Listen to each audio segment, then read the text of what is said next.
Hi, I'm Conny, and this is From Chaos to Peace with Conny, where I explore, sometimes solo and often with a guest, how a few minutes a day can keep the chaos away. And with chaos, I'm talking about the physical, digital, social, financial, mental, emotional, and spiritual clutter that can accumulate in our life.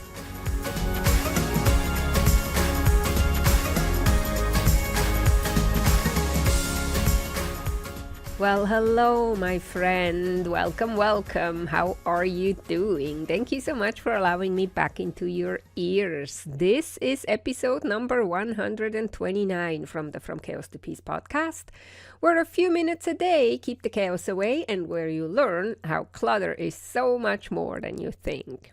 And I apologize for my voice. I'm sounding very stuffed up and because I have sinus issues and I also have some hay fever, and it all just came together and now I sound like, I don't know, not like myself at least. Okay, I hope you can bear it. Well, anyways, we are already about in the middle of June.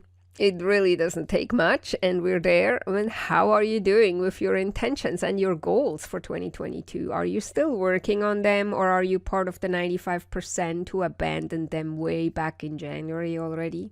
So I'm definitely still working on mine. I am on track that way, but I'm not so much on track with my progress, meaning I didn't make as much progress as I had hoped and planned. And when I was taking an honest look at why that might be, I realized I keep myself stuck by holding on to my old identity. So one of the things I'm not sure I've talked about before here on a podcast, but maybe I did, is the concept of identity conflict. I had a client once in a coaching session when I asked her why she thinks she's not taking the actions that she had planned and in turn is not reaching her goals. She said that she realized she's scared she will not recognize herself anymore of who she is when she does do the things she planned to do, and that seems very scary to her. In other words, she knows herself very well as the person who is living in a cluttered space, is unorganized, and is spending the money as it comes in without any plan or intention behind it.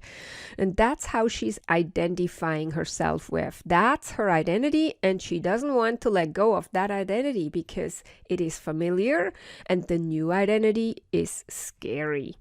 She can't see herself be any different, but that's exactly why she's not making progress. It's not always that obvious, like with this client who said it out loud. Often it's more unconscious and we sabotage ourselves without really understanding why. That's where it's important that we examine our mental clutter, which are our limiting beliefs about ourselves, to find thoughts and beliefs like this one. Because this is an identity conflict. If my client is not willing to let go of her old identity that she has now, it's hard to impossible to reach her goals of being organized and in charge of her money. She can't reach that goal with this old identity until she's willing to loosen the grip and start letting go of that and move towards a new identity. Until she does that, she will sabotage herself again and again and not make any progress or make one step forward and then two steps back. The same applies to me and my goals that I want to achieve, and the same applies to you. Therefore, the biggest barrier to positive change is this identity conflict. The reason we fail to form and stick new habits that serve us, and I'm talking about habits here because most of the time we need new, better habits to reach our goals. So the reason we fail to form and stick such new habits, like clearing the clutter and staying clutter-free or keep our papers filed or finances in order, is that our identity, our self-image gets in the way. Yet most people don't consider that they need an identity change when they try to change a bad habit to a better way, or they want to achieve a goal. They just think, I want to be more organized, and if I stick to the new habits, then I will be organized. They forget or don't realize that they need to become the person who sticks to the new quote-unquote good habits, which is a different person than the one that is so used to the old habits.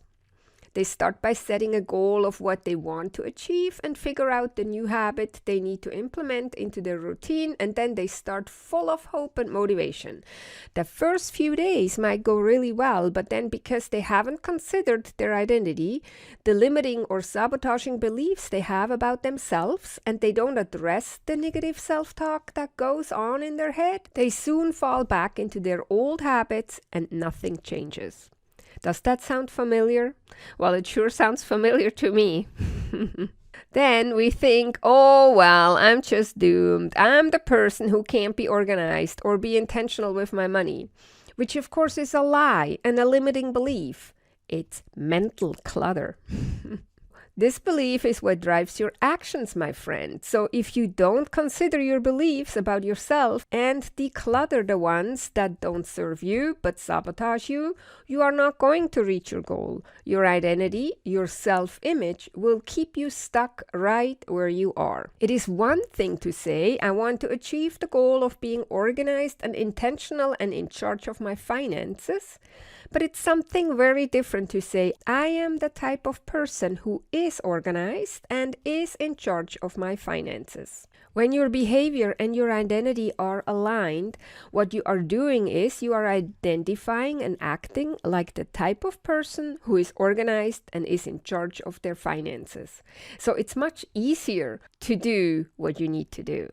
So if you tell yourself over and over that you can't keep your environment clutter-free, that you are just a chaotic person and that you have never been good with your money, then no amount of reading, planning, and learning about how to clear your clutter and take charge of your finances will get you to do anything. Or if it does, you will not be able to sustain it and you will fall back into your old habits, your old behaviors, your old identity.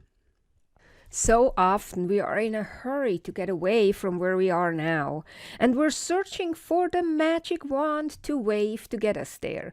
That gets us to achieve our goal, not realizing that the price is that we don't recognize ourselves because we then would have a different identity and self-image.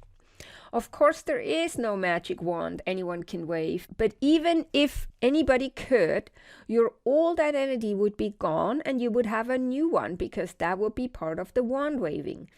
This might sound like something you want, but think again, when you're scared to let go of your old identity now, like my client was saying, how will you feel if from one second to the next your old identity is gone because I or someone else waved that wand?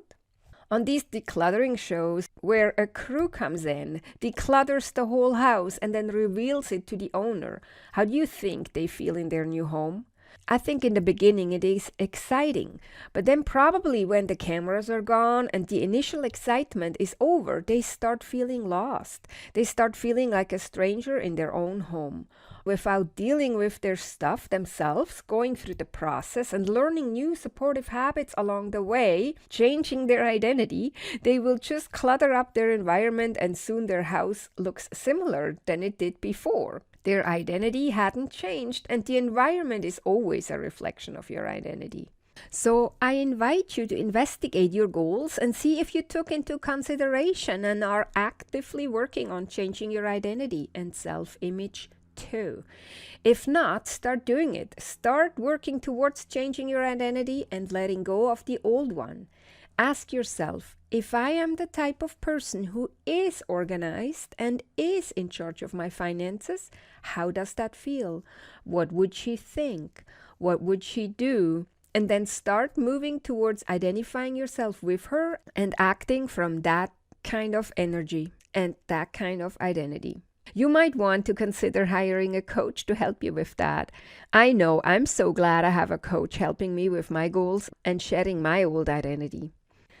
Okay, my friend, that's what I have for you today. Please subscribe to my podcast so you never miss an episode. And if you love my podcast, you can also really help me by going to Apple Podcast and rate it with hopefully 5 stars and write a short review. This will help that more people find this podcast and can move from chaos to peace in their life and business. Take good care. Talk to you next time. Bye for now. If you enjoyed this podcast episode and you want to go on a journey from chaos to peace in your home, office, and finances with me as your guide, opportunities to work with me one-on-one are available. Go to connygraf.com, CONNYGRAF.com to schedule your own personal Clutter to Clarity chat. And we will see if working together is a great fit. That is connygraf.com, CONNYGRAF.com.